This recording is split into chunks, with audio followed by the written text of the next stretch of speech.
Assalamualaikum warahmatullahi wabarakatuh.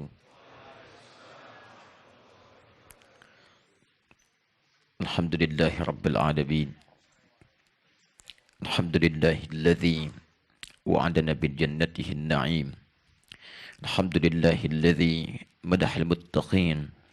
Faqala innal muttaqina fi jannatin wa 'uyun. Alhamdulillahilladzi wa'ada al-muttaqina bi jannatin na'im. Wassalatu wassalamu ala rasulillahi أحسن العبد الذي وعده ربنا قبل مماته بالجنة فقال إنا أعطيناك الكوثر اللهم صل وسلم وبارك على رسولك الكريم نبيك الأمين محمد وعلى آله وصحبه وأمته إلى يوم الدين أما بعد فيا عباد الله أوصي نفسي وإياكم بتقوى الله فقد فاز المتقون فلا تموتن إلا وأنتم مسلمون فقال تعالى يا أيها الذين آمنوا اتقوا الله حق تقاته ولا تموتن إلا وأنتم مسلمون. Saudara-saudariku dan pemirsa Khair TV dimanapun Anda berada, Alhamdulillah kita kembali diberikan kesempatan untuk menjalani kehidupan di hari ini dan telah diawali dengan ibadah. Alhamdulillah kita telah tunaikan ibadah salat subuh berjamaah di hari ini. Kita bermohon pada Allah semoga salat yang telah ditunaikan beserta amalan sunnahnya diterima oleh Allah Subhanahu wa taala dengan penerimaan terbaik insyaallah. Allah. Imam kita tadi terdengar membacakan surah Al-Hijr, surah ke-15. Di rakaat pertama tadi yang bisa kita tangkap dibacakan ayat ke-26 sampai ayat ke-44. Diingatkan di ayat itu beberapa bagian yang penting. Bahwa pertama, kita mesti mengerti dan mengetahui hakikat kehidupan kita. Dari apa kita diciptakan, kemana arah tujuan hidup kita. Penting karena Allah memperkenalkan di ayat itu perbedaan manusia dengan jin yang diciptakan sebelumnya. Jin disebutkan di ayat ke-27, ayat ke-28-nya disebutkan penciptaan manusia dengan bahan-bahannya. Yang kedua, Allah mengingatkan kita agar jangan sampai memiliki sifat-sifat buruk yang pernah dipraktekkan oleh iblis. Hati-hati, diantaranya adalah sifat sombong dalam kehidupan. Maka Allah memberi pelajaran pada kita semua. Iblis itu, Bapak dan Ibu sekalian, teman-teman dimanapun berada, nanti ditafsir di ayat lain, di Quran surah ke-18, ayat ke-50. Asal iblis itu, dia bermula dari jin yang taat. Wa idh qulna lil malaikati isjudu li adama fasajadu illa iblis kana minal jinni fafasaqa an amri rabbih. Iblis itu asalnya jin yang taat, tapi sayang dia melakukan penyimpangan yang besar. Dan dengan penyimpangan ini dia merasa sombong, tidak mau tobat dia. Ini persoalannya. Apa perasaan sombongnya? Dia merasa lebih baik dibandingkan dengan Adam sehingga tidak mau menaati perintah Allah. Jadi ingat baik-baik, iblis bukan hanya tidak mau sujud. Karena ketika Allah minta sujud, nanti dijelaskan di Quran surah ke-7 Al-A'raf ayat 11 sampai 13. Ma mana'aka alla tasjuda idh amartuk. Kenapa kamu tidak mau sujud saat saya perintahkan? Jadi persoalannya bukan sujudnya kata Allah, ini perintah saya. Kamu sujud tidak sujud pada Adam itu urusan kamu, tapi ini perintah saya. Kenapa kamu tidak ikuti perintah saya? Apa kata iblis? Ana khairum minhu, khalaqtani min narin wa khalaqtahu min tin. Saya lebih hebat dibandingkan dengan Adam. Kok ciptakan saya dari api, dia dari tanah. Tidak level yang diciptakan lebih tinggi, harus hormat pada yang lebih rendah. Dan disitulah persoalan terpentingnya. Kemudian Allah mengharamkan sifat sombong dan menjadikan orang sombong termasuk bagian dari bagian api neraka.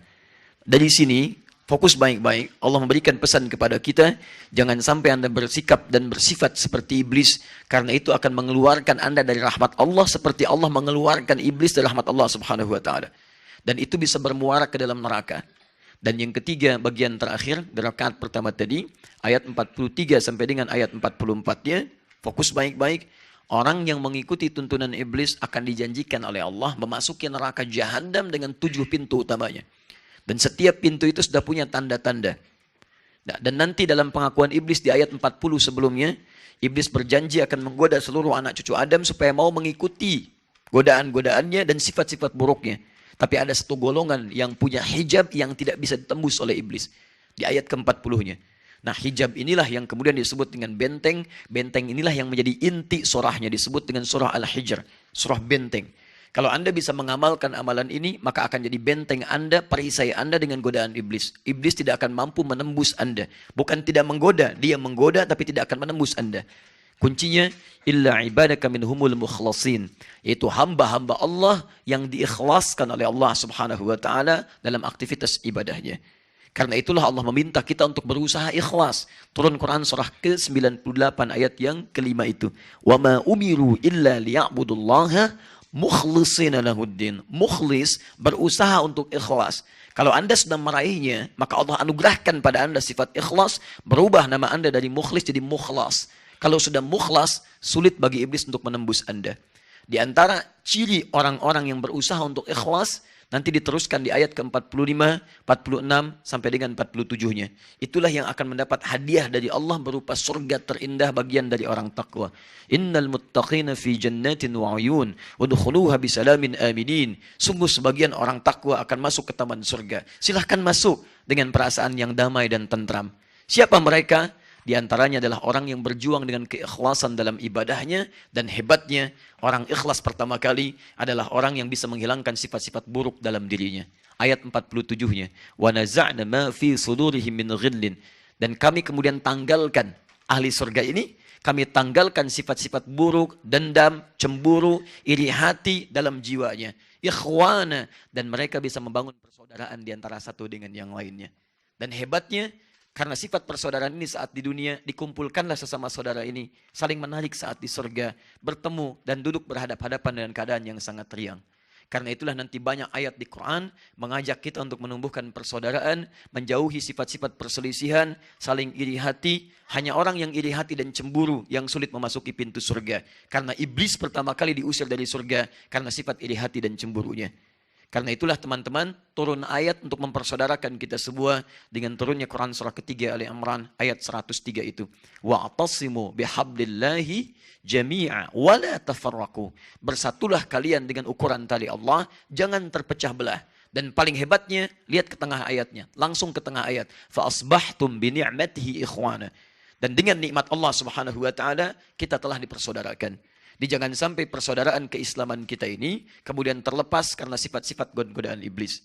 Di antara bab yang bisa memecah belah persatuan kita adalah bab-bab yang seringkali menghadirkan khilaf yang terkait dengan pembahasan ikhtilaf. Padahal ikhtilaf diwujudkan untuk kemudahan, bukan perselisihan. Tapi iblis datang membawa khilaf pada ikhtilaf untuk menanamkan kebencian di antara kita semua. Karena itulah kemudian penting bagi kita di subuh ini untuk mempelajari kembali bagian fikih ikhtilaf. Sehingga dengan pelajaran itu tidak menghadirkan khilaf di antara kita yang berujung pada perpecahan, mengikuti titian iblis dan bisa menghambat kita untuk memasuki surga Allah. Pembahasan kali ini akan melanjutkan materi tentang bab fikih ikhtilaf dengan bahasan yang sangat khusus pada pagi hari ini atau pada subuh hari ini. Pembahasannya tentang hukum musik dalam tinjauan Al-Quran dan Sunnah dan dalam bab fikih yang sekarang insya Allah kita akan coba kaji. Ini pembahasannya cukup bukan hanya hangat, tapi barangkali juga akan menghadirkan sesuatu yang dahsyat. Masih ingat dahsyat? Alhamdulillah. Lebih dahsyat dari matinya listrik tadi ya. Kita coba lihat nanti. Baik, saya mencoba membahas bab ini karena kita sudah agak mulai pada pembahasan-pembahasan yang cukup hangat. Jadi saya lebih melengkapi bahasan-bahasan dengan referensi yang cukup lebih serius. Tadi dikatakan saya mencari beberapa hal. Ya, saya mencari hal-hal yang cukup bisa menguatkan pembahasan kita hari ini. Sampai kemudian saya keluarkan beberapa bagian yang sangat penting. Termasuk saya coba lihat artikel-artikel yang banyak semarak di media sosial. Baik yang ditulis oleh pro dan yang kontra. Setiap disebutkan kitabnya, saya mintakan pada murid kami untuk mencarikan kitabnya. Untuk mengecek apakah yang ditulis sama dengan kitabnya atau tidak. Dan nanti saya tunjukkan kepada Anda ada sesuatu yang menarik antara tulisan dengan isi kitab. Dan sebagian dari itu telah kami juga keluarkan dari tulisan-tulisan. Ini kurang lebih nanti ada 15 halaman. Baik yang pro ataupun kontra dengan kesimpulan dan turunan hadis-hadisnya. Ini masih asli, masih berbahasa Arab ya. Ada yang berbahasa Arab, ada juga yang berbahasa Indonesia. Nanti saya coba satukan kesimpulannya, mudah-mudahan bisa nanti Anda dapatkan dan bisa dibaca kembali. Baik, pembahasannya kita coba runtutkan supaya lebih terukur bahasan kita, supaya lebih paham gambarannya, dan menghasilkan kesimpulan maksimal. Kita boleh punya pendapat dalam persoalan ini, baik pro ataupun kontra. Tapi bahasan kita hari ini bukan ingin menguatkan yang pro atau ingin menolak yang kontra, tapi membuka wawasan bagaimana hukum itu bisa ditenun dengan keadaan yang lebih baik, wawasan yang luas, sehingga Anda bisa menyimpulkan, oh ini rupanya seperti ini pandangannya. Kalau yang pro begini, kalau yang kontra begini. Dari pengetahuan inilah Anda silahkan nanti bisa menyimpulkan dan mengikuti mana yang ingin Anda pilih sesuai dengan wawasan-wawasan yang ditampilkan dalam kebolehan ranah syariat, Al-Quran, dan Sunnah. Sepakat sampai sini? Baik. Tapi ingat, kesepakatan kita masih ditenun dengan kalimat yang sama. Jangan sampai perbedaan kita dalam menyikapi satu persoalan menjadikan kita kemudian terpecah belah dan tidak saling segur sapa. Paham? Baik. Kita mulai bahasan kita. Bismillahirrahmanirrahim. Kelihatan insya Allah? Belum. Alhamdulillah, normal ya. Baik. Dahsyat. Baik, bismillah. Kita mulai dengan beberapa poin dulu ya. Kita turunkan abstraknya seperti apa. Kita keluarkan definisinya dulu. Jangan-jangan banyak membahas tentang musik tapi nggak sepakat definisinya apa. Atau jangan-jangan kata musik gak pernah disebut di zaman Nabi, tapi disebut dengan istilah-istilah yang berbeda. Setiap ada perbedaan istilah, diksinya akan menuntut kita untuk memahami sesuatu berdasar kalimatnya, bukan berdasar pemahaman kita. Dari sini kita turunkan kemudian peristiwa di zaman Nabi-nya. Dari sini kita keluarkan dalilnya. Dari dalil kita keluarkan pendapat ulamanya. Dari pendapat ulama kita turunkan perbandingan mazhabnya. Dari perbandingan mazhab atau pendapat ini, kita turunkan kemudian tarjihnya. Mana yang paling kuat di antara pendapat ini. Dari tarjih ini muncul kesimpulan. Dari kesimpulan ini baru masuk pada pilihan. Dari pilihan ini, disitulah Anda menentukan pilihan sesuai dengan konteks pembahasan yang kita bahas. Jadi ada 1, 2, 3, 4, 5, 6, 7, 8, 9 poin yang kita bahas. Dan cukuplah di sini ada beberapa SKS untuk bisa membahas ini. Ya.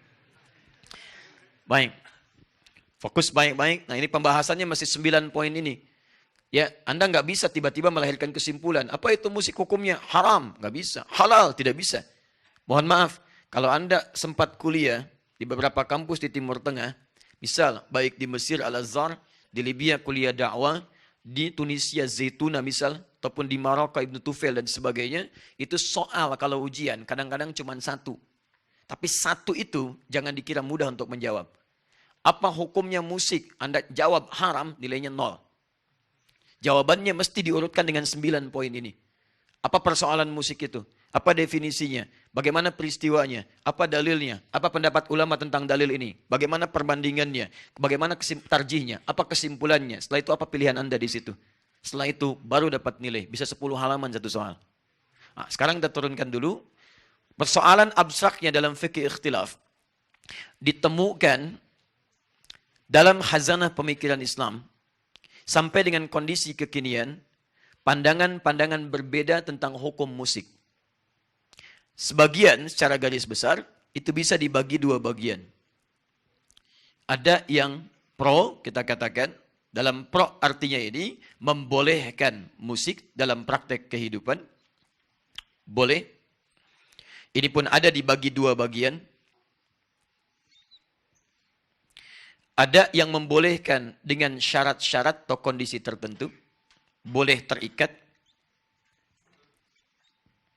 Ada juga yang cukup ekstrim kubunya, boleh tak terbatas. Artinya boleh saja, tanpa ikatan.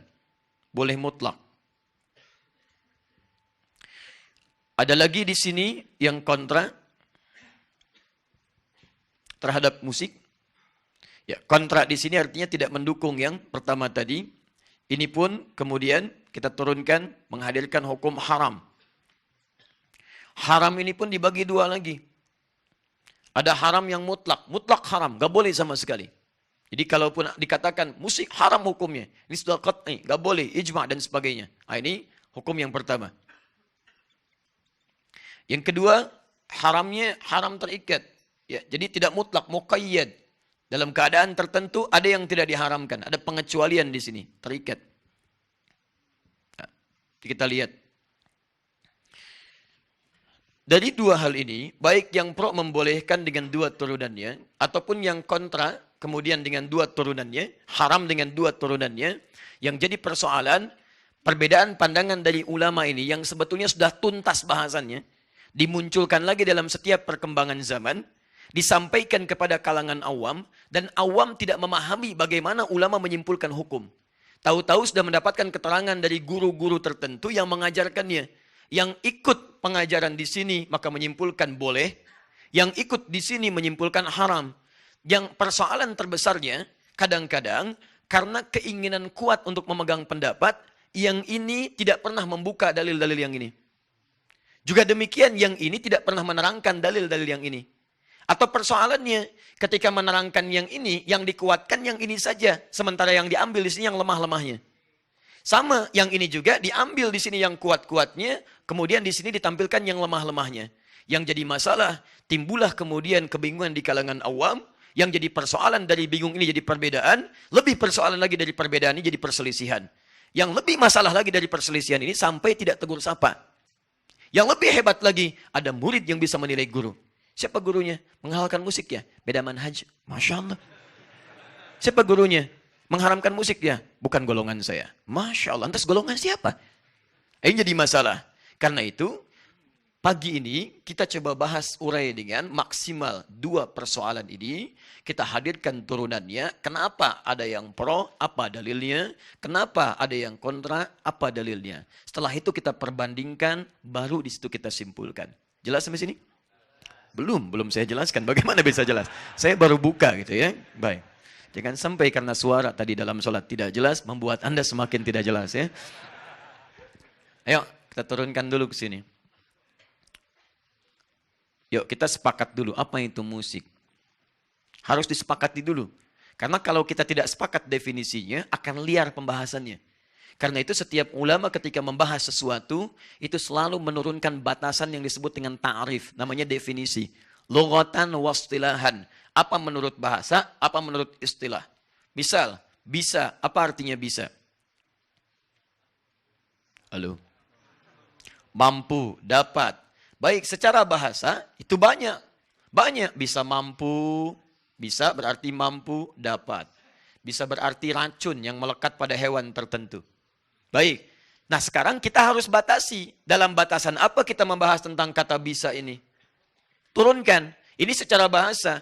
Kalau saya ingin bahas dalam dunia hewan, maka apa yang dimaksudkan? Racun. Umumnya ini. Umumnya ini. Tapi kalau saya bahas misalnya dalam dunia motivasi dan sebagainya, mustahil dipahami dengan racun. Anda harus bisa berbahasa Arab. Racun itu. Tidak. Pasti yang pertama yang ini. Karena itu nanti dalam bahasan-bahasan syariat pun itu ada turunan. Misalnya sunnah. Sunnah dalam pengertian apa? Sunnah dalam pengertian ilmu hadis, sunnah dalam pengertian fiqih, atau sunnah dalam pengertian usul fiqih. Tiga ini bisa beda. Jangan Anda pahami setiap sunnah itu maknanya akan sama. Tidak. Dalam fiqih beda dengan usul fiqih. Dalam usul fiqih beda kemudian dengan dalam ilmu hadis. Akan lain. Nah sekarang persoalannya ketika Anda membahas tentang musik, apa definisi musik yang dimaksudkan dalam hadis-hadis Nabi SAW dan ayat-ayat Al-Quran. Jangan-jangan tidak seperti yang kita gambarkan sekarang. Nah untuk melacak itu semua, kita keluarkan peristiwa yang terjadi di masa Nabi, supaya Anda paham menghukuminya. Ini yang dimaksudkan di masa Nabi. Jadi kalau turun ayat, atau hadis, atau peristiwa, jangan diukur dengan masa kita dulu. Kembalikan dulu pada peristiwa dimaksud, baru kita paham maksudnya apa.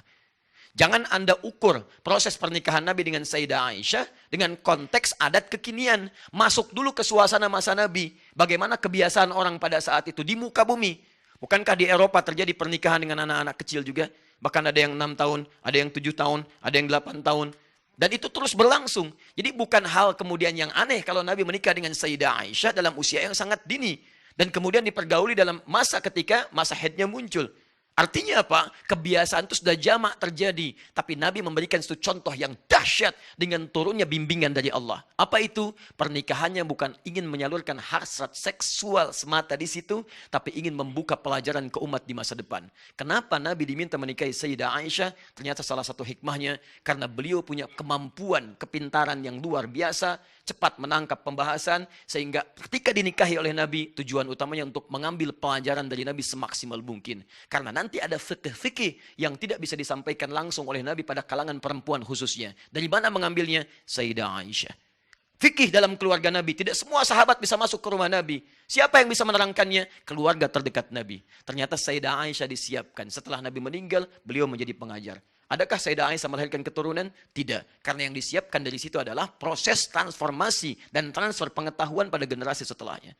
Nah, kalau Anda baca seperti ini, bisa lebih paham kita dalam memahami hukum. Sekarang kita bahas bagaimana keadaan, masuk ke bab ketiga untuk menentukan ini. Keadaan di masa Nabi SAW, termasuk umat jahiliyah, sehingga kita dengan itu bisa mengetahui definisi musik dengan lebih baik. Bismillah. Saya izin hapus dulu ya, yang ini. Bapak dan Ibu sekalian, teman-teman yang mulia, orang-orang jahiliyah secara umum memiliki 3 aktivitas utama. 1, di antara mereka ada yang kesibukannya itu berdagang, tijarah. Orangnya disebut tajir. Jadi tajir itu artinya pebisnis. Masya Allah, tajir, Masya Allah. Padahal misalnya dosen, bukan ya. Tajir itu bahasa Arabnya pengusaha. Cuman karena banyaknya dulu orang berusaha menghasilkan harta yang banyak, sehingga disebut sebagai orang kaya. Tajir, tijarah. 1, tijarah. Usaha. 2, ada di antara mereka yang aktivitasnya, terlibat dalam perdukunan, kahana, dan sihir. Sahar. Perdukunan, kahana, dan sihir. Pekerjaannya bikin-bikin mantra, ya, kemudian bikin jimat-jimat dan sebagainya. 3, nah ini poinnya. Ada di antara mereka yang kesehariannya itu memang sebagai pujangga, penyair, artis. Bikin syair-syair. Disebut dengan syair, jamaknya syu'ara. Bikin syair. Awas, syair itu bukan sekedar puisi, nanti kita turunkan. Nah, semua aktivitas di masa kehidupan jahiliyah ini, inilah yang kemudian mendapat respon dari Allah Subhanahu wa taala dengan mengutus Nabi Muhammad SAW dan membekali beliau dengan Al-Qur'an untuk mengobati, lihat baik-baik, realitas sosial, masalah-masalah yang muncul di kalangan jahiliyah dengan 3 aktivitas utama ini. Misal, mereka berdagang, kadang-kadang sering banyak curang dagangnya. Ada riba misalnya. Ketika riba dipraktekkan pada saat itu, turun kemudian ayat-ayat dari Al-Quran untuk merespon praktek riba. Turunlah Quran misalnya, surah kedua Al-Baqarah, ayat 275 sampai dengan 200 misalnya 79-nya. Ketika mereka curang dalam timbangan, turun Quran satu surah Al-Mutaffifin, Wailul lil Mutaffifin, turun.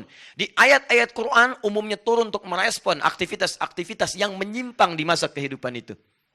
Atau mengakui yang baik-baik yang bisa dipertahankan. Bisa teruskan teman-teman. Kahanah misalnya, perdukunan, praktek sihir. Ketika kemudian itu terjadi, turun ayat-ayat membantah tentang sihir. Dari mulai dikisahkan zamannya Nabi Musa, terus-terusan sebelumnya, ke zaman misalnya Nabi Sulaiman setelahnya. Maka turun Al-Baqarah Quran surah kedua ayat 102. Menerangkan tentang asal mula sihir, menerangkan tentang praktek sihir, melarang perdukunan dan sebagainya. Turun ayat-ayat Quran membantah tentang ini. Ayat 102. Maaf, demikian kebiasaan para penyair, pujangga, artis yang sering membuat syair-syair. Ini tidak tanggung. Karena ini kebiasaan terbesar mereka. Dan di komunitas Arab, justru inilah yang menjadi kelebihan mereka. Ternyata bukan cuma dagangnya, bukan hanya sekedar yang kedua ini, tapi ternyata masyarakat jahiliyah pada saat itu dikenal di seantero wilayah sebagai ahli sastra yang luar biasa. Penyair yang sangat dahsyat, yang semua apa yang dilihat, apa yang didengar, itu secara salikah, insting mereka bisa membuat puisi, sastra, dan nyanyian pada saat itu seketika.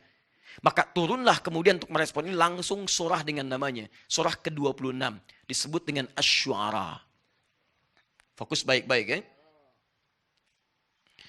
Nah, perhatikan, Saya ingin fokus ke yang ini dulu. Ini saya simpan. Yang ini saya simpan. Saya tutup saja karena bukan bahasan kita.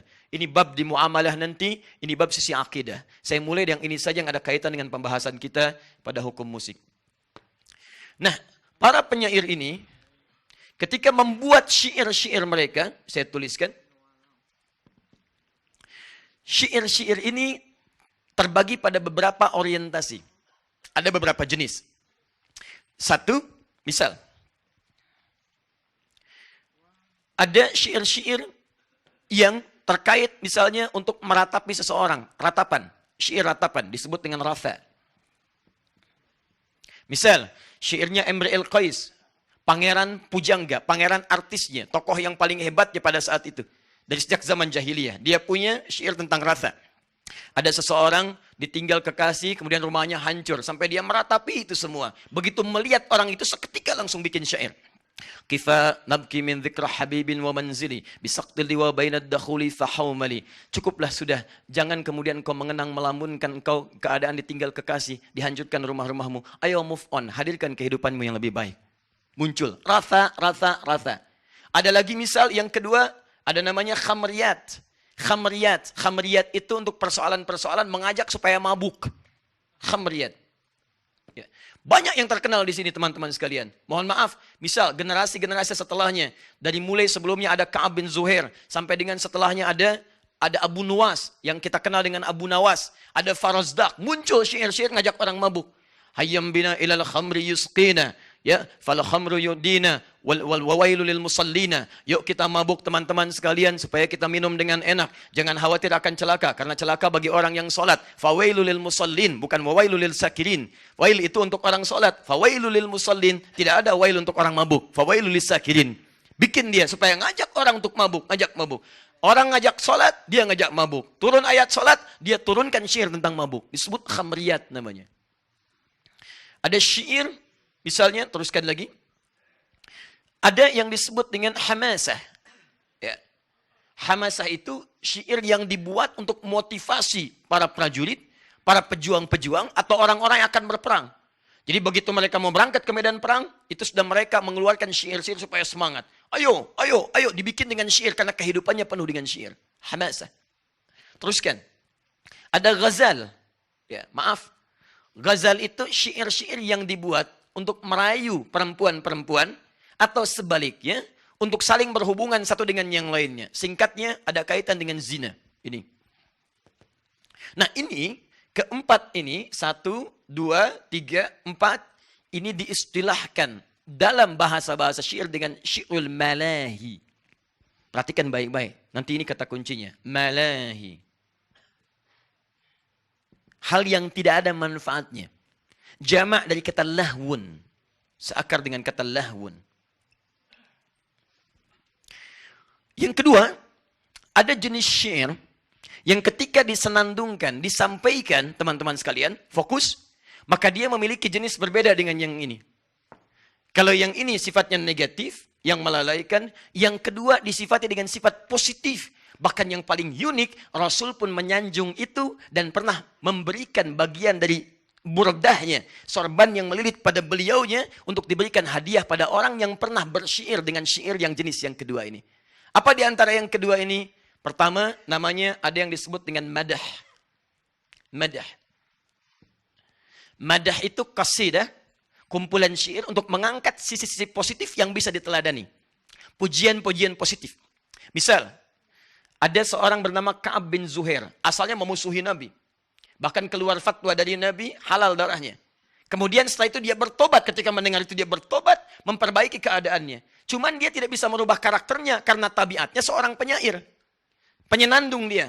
Ya, karena tidak bisa merubah kebiasaannya, tipikalnya masih dalam konteks dia penyair, maka dia mendalami terus syairnya, tapi merubah.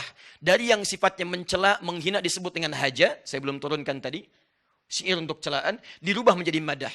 Maka datanglah dia kepada Nabi untuk menyampaikan tobatnya di hadapan Nabi SAW. Bertobat kepada Allah, lalu dia membuat satu syair yang sangat terkenal. yaitu madhin Nabi sallallahu alaihi wasallam. Innar rasula lanurun yustada'u bihi muhnidun min suyufillahi maslulu. Sungguh Rasul itu menjadi cahaya bagi setiap orang yang mengikutinya, bagaikan kilatan-kilatan pedang dari pedang-pedang Allah Subhanahu wa taala yang sangat tajam. Jadi jangan dilihat tajam pedangnya. Maksud beliau itu, awalnya saya berbuat salah sampai mendapatkan fatwa untuk hukuman mati dengan pedang yang sangat tajam. Tapi dengan kasih rahmat Rasul SAW dari Allah Subhanahu wa taala, ketika saya bertobat, pindahlah pedang tajam itu kepada cahaya yang bisa diikuti. Tiba-tiba dari yang tajam berubah menjadi rahmat kepada saya. Pujian kepada Nabi SAW. Ketika disampaikan kalimat itu, Nabi kemudian melepaskan burdahnya, dipakaikan kepadanya dan menyanjungnya. Inilah contoh orang tobat yang baik. Dibayangkan orang berbuat syair di hadapan Nabi, dipuji oleh Nabi SAW, diberikan hadiah di hadapannya. Nah, kasidah ini misalnya muncul lagi. Misal, Hamasah, syairnya yang positif, yang baik. Pernah dengar kalimat ini? Tala'al badru alaina min thaniyatil wada'i wajaba syukru alaina bad'a lillahi da'i. Pernah dengar itu? Baik, itu pun sama, itu syair. Syairnya Hamasah tapi yang positif. Itu didendangkan, disampaikan pada saat Nabi perang dari pulang Tabuk. Disampaikan, dibacakanlah syair-syair yang dimaksudkan. Ada lagi yang memuji-memuji alam. Misal, mohon maaf, ketika Anda melihat misalnya suasana musim semi, pohon-pohon mulai bagus, tumbuh bunga-bunga, tiba-tiba muncul kemudian kalimat-kalimat yang indah. Atakar rabi'u. Masya Allah. Ataka rabi'u yakhtalu dhahika minal husni hatta kada an yatakallama. Hei, musim semi telah tiba. Bunga-bunga mulai muncul. Saking merekahnya kalau Anda lihat seperti orang-orang yang tertawa. Madah. Biasa. Positif nilainya. Nah, yang saya maksudkan, dari suasana ini ketika mereka membuat syair, Bapak dan Ibu sekalian, turunlah ayat Al-Quran untuk menyikapi dua jenis syair ini. Turun Quran surah ke-26 Asy-Syu'ara, ayat 224 sampai 227. Disebutkan langsung dua golongan ini. Satu dicela, satu dipuji. Mana yang dicela? Golongan yang pertama ini. Turun Quran surah 26 ayat 224-nya. Wasyu'ara'u yattabi'uhumul ghawun. Dan para penyair itu, para pujangga itu, para penyandung, para penyanyi itu umumnya seringkali larut dalam kesesatan. Larut dalam kesesatan.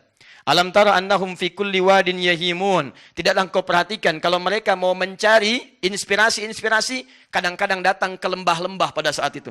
Yang dimaksud lembah kalau sekarang tempat yang sepi, sunyi, mojok-mojok, nyari lirik gitu kan. Ya lama nggak ada kerjaan, nggak silaturahim, nggak ngerjakan yang baik-baik, nggak mengerjakan yang manfaat, tidak ada aktivitas, hanya untuk mendapatkan lirik saja. Kadang-kadang lampu sudah nyala, dia sengaja matiin. Kalau kita kan mengharapkan nyala, mic nyala, itu yang kita harapkan. Dia enggak, mic dimatiin. Kenapa dimatikan? Mencari inspirasi. Lama. Sehingga kadang-kadang melalaikan hal yang bermanfaat. Bahkan sholat kadang tertinggal. Bahkan aktivitas kadang tertinggal. Itu dicela oleh Quran. Dan hebatnya ketika turun ayat-ayat positif, ayo sholat, dia turunkan ayat mabuk. Ayo kita ibadah, dia turunkan ayat untuk hal-hal yang tidak bermanfaat. Malahi namanya. Maka ini yang dicela oleh Al-Quran. Turun ayat, kemudian menjelaskan kebiasaan mereka dan mencela perbuatannya. Tapi lihat baik-baik. Begitu masuk ke ayat 226, ayat 227, akhir dari ayatnya, ini poinnya. Langsung ke ayat 227-nya. Illalladzina amanu. Tapi ada di antara para penyair itu, para pujangga penyenandung itu orang-orang yang beda dengan yang pertama. Dia gunakan syair-syairnya, dia gunakan lirik-liriknya, amanu untuk menguatkan imannya kepada Allah Subhanahu wa taala. Wa amilus shalihat, justru syairnya dia munculkan untuk melahirkan amal-amal saleh. Wa dzakarullaha katsira, dan mereka justru menjadikan syairnya untuk menjadikan orang ingat kepada Allah Subhanahu wa taala. Masya Allah, dipuji oleh Quran, wantasaru min ba'di ma zulimu, dan mereka mendapatkan kemenangan setelah banyak mendapatkan penyiksaan-penyiksaan dari yang lainnya. Teman-teman, ayat 227 ini justru menampilkan hal yang berbeda. Yang ini mencela, yang ini memuji dan mengangkatnya. Ini penolakan, ini pengakuan. Sekarang persoalannya, apa hubungan dengan musik? Nah, Anda mesti tahu bahwa syarat untuk membuat syair itu, disebut sebuah syair, syaratnya 4. Ini sudah saya tuliskan di sini. Ya, nanti saya berikan gambarannya. Jazakallah khair. Nah, dan saya paling tahu mana yang harus dihapus. Kadang-kadang ketika dihapus bukan bagian yang saya inginkan, ya. Dan membuat kita lelah untuk menulis kembali. Dan semoga Allah ampuni dosa-dosanya. Baik. Ya, cukup dulu Mas ya. ini orangnya kamera. Baik, kembali ke sini. Fokus lihat baik-baik. Syarat syair itu ada 4. Fokus baik-baik ya. 1, syair syaratnya 4. 1, ada yang disebut dengan afkar namanya. Ada idenya, ada substansinya. Konteks apa yang mau disampaikan? Jangan dikira kalau syair itu hal-hal yang biasa saja. Ada ide pokok yang mau disampaikan. Jadi kalau orang bahas tentang khamar, idenya apa? Ngajak orang mabuk. Gini kalimatnya. Intinya itu. Ada orang ingin motivasi pada keburukan, hamasa. Yang penting bisa, mohon maaf, ide ini bisa disampaikan dan orang bisa diajak dengan kalimat-kalimat ini. Afkar. 2, khayal. Khayal. Sisi imajinasi. Tidak akan kalimat-kalimat disebut dengan syair, disebut dengan lirik yang bagus kalau tidak punya daya imajinasi yang kuat. Karena itu mohon maaf, orang kalau bersyair itu tidak akan mungkin langsung pada kalimat biasa. Dia akan mulai dengan kalimat-kalimat gambaran dulu secara umum, lalu masuk pada konteksnya dengan bahasa yang sangat dalam. Kadang-kadang satir di dalamnya. Ini khayal namanya. 3, uslub. Gaya bahasa yang fasih. Ada seorang bernama Nabighah Az-Zibyani. Ya, dialah orang yang kemudian bisa meneliti mana para pujangga yang fasih, yang tidak fasih. Jadi setiap Anda akan membuat syair, setoran dulu pada beliau. Setoran. Kalau kata beliau fasih, ayo lakukan. Kalau kata beliau enggak fasih, perbaiki lagi. Persis setoran Al-Quran. Ada tahsinnya. Tahsin dalam syair. Dia begitu datang, ditahsin oleh Nabighah. Tahsin, tahsin, tahsin. Bagus, lakukan. Tidak, jauhkan. Jadi tidak semua orang yang datang bersyair bisa disebut syairnya itu sempurna. Nah, yang keempat, musik. Musik. Bukan musrik, musik. Musik. Syarat syair disebut syair, dia memiliki musik. Apa musik yang dimaksudkan di sini? Musik yang dimaksudkan adalah irama-irama berbentuk wazan dan qafiyah. Keselarasan di ujungnya dan ada irama-irama yang terdengar di situ. Ini syarat daripada syair, salah satunya musik. Dia memiliki irama dan dia punya formula. Formulanya kelak dikenal dengan bahar. Ada 16 rumus formula, sesuatu disebut dengan syair. Misal, ada namanya tawil. Rumus tawil. Tawilun lahudunal bukhuri fadailu. Fa'ulun mafa'ilun fa'ulun mafa'ilu. Ada rajas. Mustaf'ilun mustaf'ilun mustaf'ilun. Mustaf'ilun mustaf'ilun mustaf'ilun. Ada madid. Mufa'alatun mufa'alatun fa'ilatun. Mufa'alatun fa'ilat mufa'alatun fa'ilatun. Jadi disebut dengan demikian, jika mengandung formula yang sama, kalau keluar dari formula ini, maka ditolak dia sebagai syair. Kalau tidak punya irama seperti irama ini, tidak diakui dia sebagai syair. Syarat yang keempat dari syair adalah musik.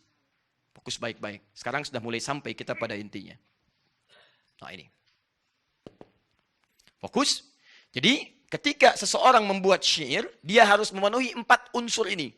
1 di antara 4 hilang unsurnya, maka dia keluar dari definisi yang disebut dengan syair. Apa kaitan pembahasan kita? Pembahasan kita akan menuntut pemahaman ketika Anda menyebut musik, dan kebiasaan-kebiasaan di masa itu, perhatikan baik-baik. Nanti ayat-ayat Quran yang turun, hadis-hadis yang disampaikan oleh Nabi SAW, seluruhnya merespon kebiasaan masyarakat Arab dalam konteks kehidupan bermusik mereka dalam syair. Contoh, buka Quran surah ke-31 Luqman, ayat yang ke-6. Perhatikan baik-baik. Masih ingat tadi, syair-syair yang tidak bermanfaat, yang ngajak mabuk, yang godain pasangan orang dan sebagainya, disebut apa tadi? Malahi. Jama' dari kata apa? Lahwun. Lihat, lahwun. Kalimat Qur'annya tidak pernah menggunakan kata musik. Lahwun. Perhatikan baik-baik. Baik, syair yang disampaikan ini, maaf, diucapkan atau pakai alat? Kalau tidak tahu katakan apa? Allahu a'lam. Baik. Syair yang disampaikan ini diucapkan atau pakai alat? Diucapkan. Lihat, diucapkan, dirangkai, diucapkan. Dirangkai, diucapkan. Dalam bahasa Arab, sesuatu yang diungkapkan, diucapkan disebut dengan hadis namanya. Hadatsa yuhadditsu hadisan, hadis. Sesuatu yang disampaikan. Bukan dalam pengertian ilmu hadis. Lihat baik-baik, lihat. Turun ayat Quran mencela perbuatan yang pertama ini. Wa minan nasi may yashtari lahwal hadis liyudilla an sabilillah. Dan ada sementara orang yang ketika diturunkan ayat-ayat Allah untuk mengajak dia pada kebaikan, dia malah membalas dengan membuat syair-syair yang mengajak orang berpaling dari ayat-ayat Allah itu. Di begitu diajak untuk sholat, mereka bikin ayat-ayat untuk mabuk. Diajak untuk infak, mereka bikin ayat-ayat untuk pencurian dalam bentuk syair dan sebagainya. Disebutlah oleh Quran lahwal hadis. Lahwun dari sifat malahinya, hadithun dari sifat syairnya. Paham? Awas, kenapa saya sampaikan ayat ini pertama kali? Karena nanti ada yang menukil ayat ini digunakan untuk pengharaman musik secara keseluruhan yang konteksnya tidak terkait dengan turunnya ayat ini. Paham maksudnya? Baik, jadi bagian pertama, ketika ayat ini diturunkan untuk merespon keburukan-keburukan yang muncul dari syair ini yang digunakan untuk menyesatkan orang dari jalan-jalan Allah. Satu. Dua. Nabi SAW sedang berdakwah. Tiba-tiba datang para penyair untuk mencela beliau. Cela. Sampai masuk Islamlah seorang sahabat bernama Hasan bin Thabit. Seorang penyair, jadilah pujangga Nabi untuk mengkanter celaan-celaan itu. Yang jadi persoalan ketika mereka mencela, turunlah ayat Quran di sini untuk menggambarkan bagaimana buruknya celaan-celaan mereka. Yuk kita buka selanjutnya. Saya aja yang hapus. Saya turunkan dulu dalilnya ya, biar mudah dipahami.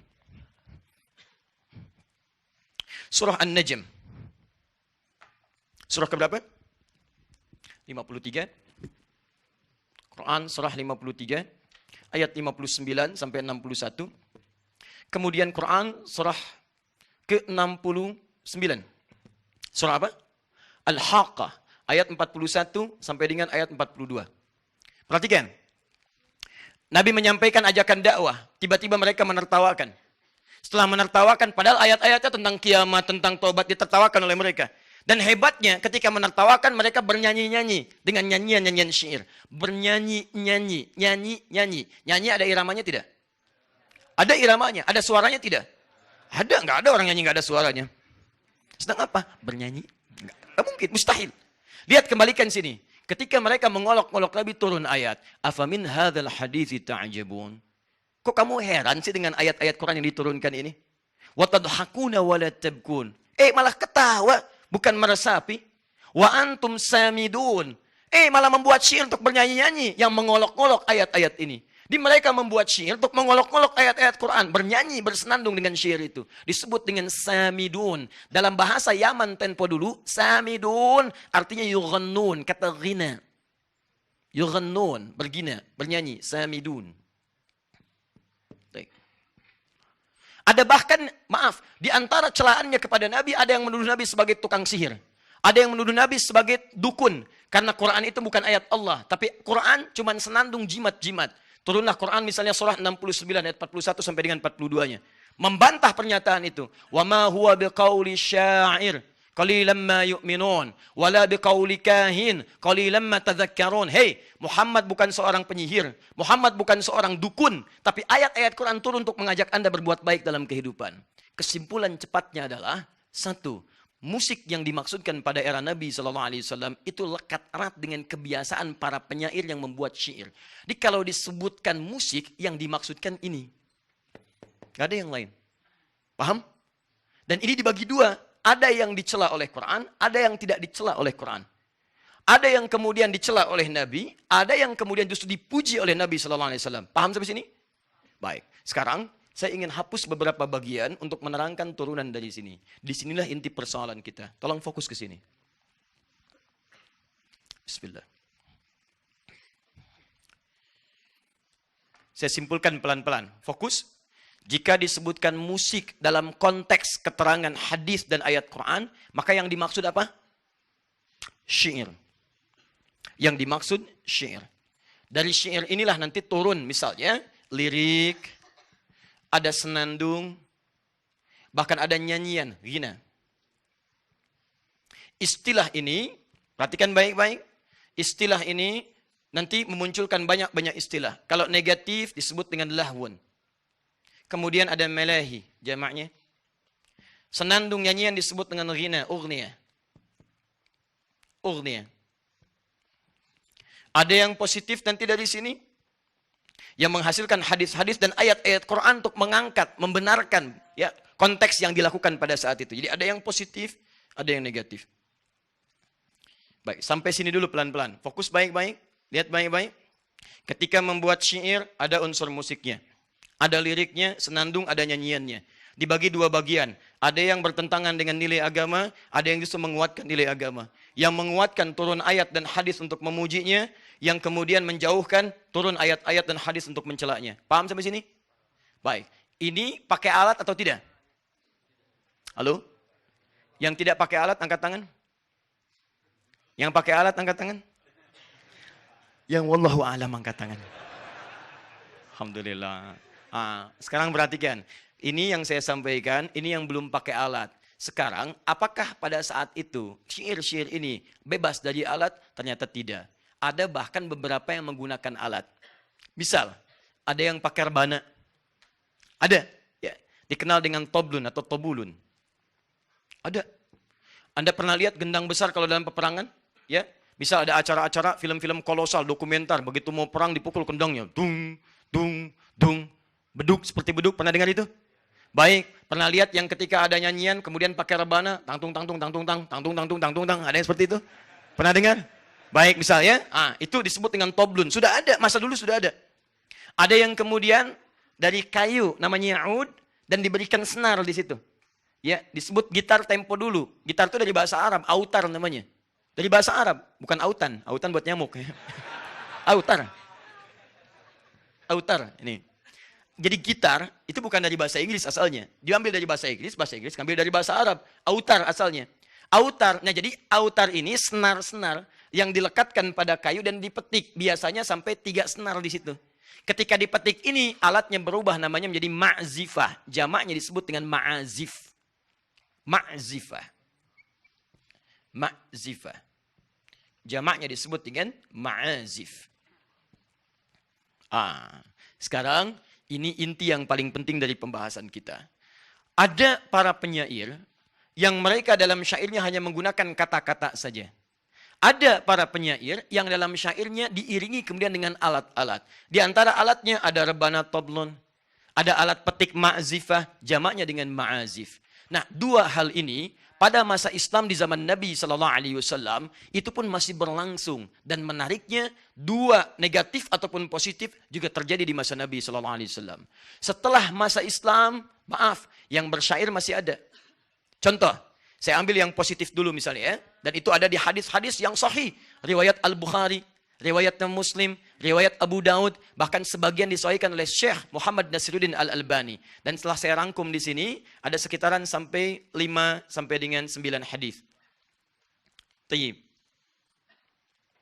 Misal, saya berikan contoh saja ya. Di Ibnu Hibban hadisnya sahih, nomor hadis 6892. Ya.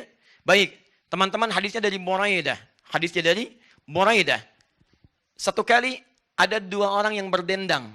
Ya, di hadapan Nabi SAW. Di hadapan sahabat Abu Bakar As-Siddiq. Di hadapan sahabat Uthman bin Affan. Mereka berdendang, nyanyi-nyanyi. Ada liriknya, ada iramanya, ada macam-macamnya. Apa yang terjadi? Ketika mereka sedang berdendang, Nabi tidak melarang mereka. Tapi ketika Umar datang, Umar bin Khattab radhiyallahu ta'ala anhu datang, kemudian dilemparkanlah kemudian, ya rebana yang mereka pegang, dilemparkan oleh mereka, lalu Nabi mengatakan, ya datanglah Umar, yang saat Umar datang, setan akan takut kepadanya. Setan akan takut kepadanya. Perhatikan, hadis ini kata para ulama hadis menunjukkan 2 pesan sekaligus. Ada yang dibenarkan, ada yang tidak dibenarkan. Apa yang dibenarkan? Pertama, yang dibenarkan adalah keadaan ketika mereka menyanyi bersyair di hadapan Nabi SAW, tidak ada kalimat-kalimat yang langsung disanggah oleh Nabi. Kalaulah seketika itu haram, tentu Nabi akan mengatakan, jangan berdendang di hadapan saya, itu haram. Tinggalkan, tinggalkan. Tapi yang paling menarik, kenapa Ustadz saat Umar masuk kemudian dilemparkan alat-alat itu? Karena sebagian dari alat-alat yang digunakan, pernah digunakan di tempat-tempat yang lainnya atau tempat-tempat yang mengarahkan pada maksiat.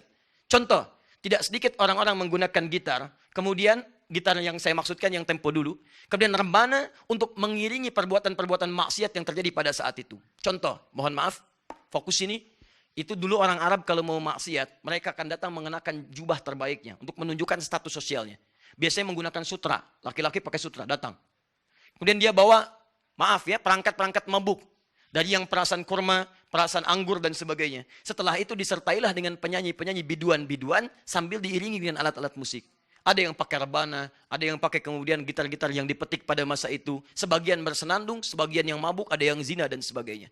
Dari situlah Nabi pernah mengeluarkan hadis di masa yang akan datang. Itu telah dihapuskan oleh Nabi seperti itu. Jangan mabuk lagi, jangan zina lagi. Turun ayat melarang zina, turun ayat melarang mabuk. Bahkan sampai 4 tahapan. Turun ayat melarang hal-hal yang tidak bermanfaat. Setelah itu sepi semua itu. Tapi kata Nabi, akan muncul di masa datang di antara umatku yang menghalalkan lagi proses seperti itu. Digabungkanlah 4 tadi. Mereka menghalalkan zina, mereka menghalalkan khamar, mereka menghalalkan sutra, dan mereka menghalalkan ma'azif. Nabi bukan menyebut musik, bahasa hadisnya ma'azif. Kenapa Nabi menyebut ma'azif? Karena sebagian alat itu ada yang digunakan pada yang negatif. Mengiringi orang untuk berbuat maksiat. Jadi kalau Anda menemukan hadis itu bukan berbicara masalah hukum mutlak musik, bukan. Hadis itu ingin bicara tentang konteks maksiat yang terjadi di masa Nabi.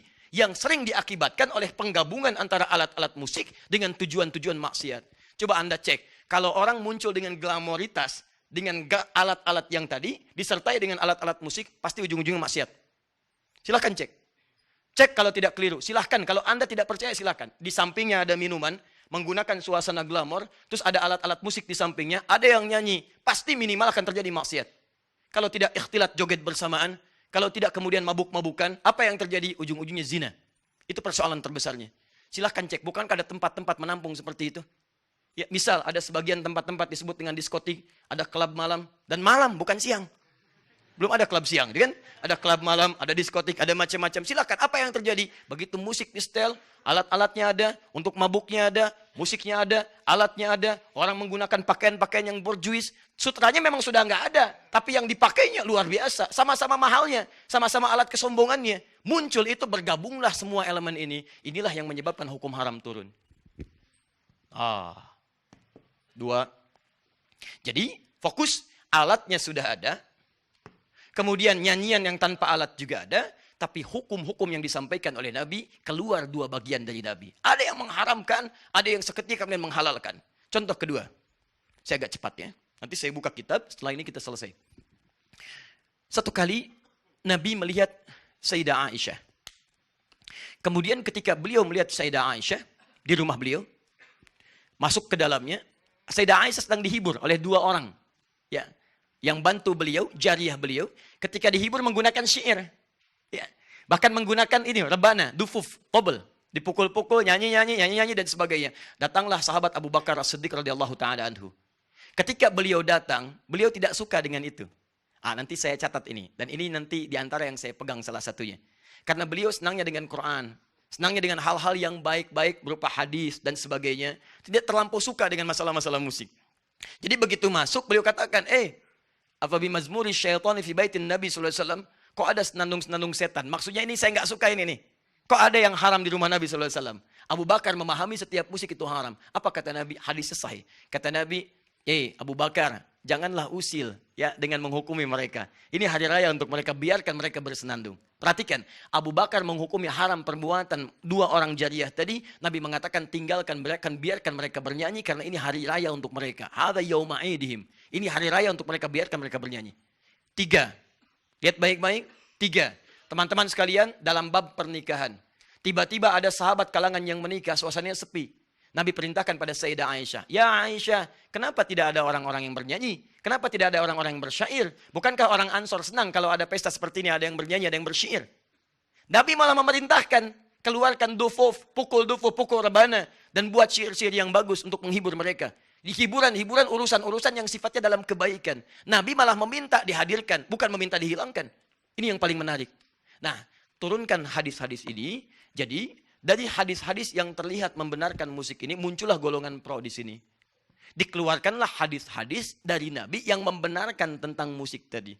Misal, kata orang rebana tidak boleh. Kata siapa? Kata Nabi malah disuruh pukul rebana. Maka dikeluarkanlah hadis-hadis tadi untuk menguatkan ini. Jadilah ini hadis penguat untuk yang pro musik.